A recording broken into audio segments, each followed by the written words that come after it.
Hi folks, it's Mike Murphy, and today's quick tip is an Adobe Audition CC 2021. In this tutorial, I'm going to show you how to zoom out all tracks so you can reset the track heights if things start getting a little bit messy. To change the track heights or the vertical scale of tracks in the multi-track of Adobe Audition, all you have to do is hover your cursor in between any two tracks. You'll see it turns into a double arrow. You can just click and drag. You can expand the track or you can move it back up. You can also use the scroll wheel on your mouse. If you just hover your cursor anywhere over here on this left side here, you can scroll in to make the track larger, or you can scroll back in to make them smaller. Now as you start working, you might kind of make a mess. If you ever want to reset the track heights or the vertical scale back to full, all you have to do is go up to the View menu, click on View, Zoom, and then select this option right here, Zoom Out Full All Tracks.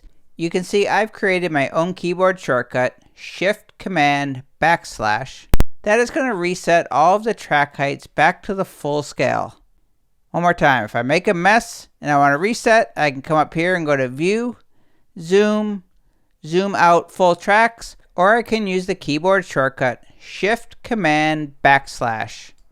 And that will reset the vertical scale of all of the tracks. And if you do not have a keyboard shortcut for the Zoom Out Full All Tracks, all you have to do is go up to the Edit menu, go down to Keyboard Shortcuts, do a search for Zoom Out Full. You'll see there's that All Tracks.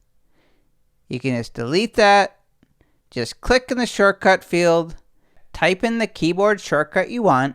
I'm going to type in Shift Command \\. Click OK. Now when you go back to that View menu, you will see the keyboard shortcut that you just created. And when I want to reset the track heights, all I need to do is type in Shift Command \\. And that is how to zoom out full all tracks in Adobe Audition CC 2021. My name is Mike Murphy.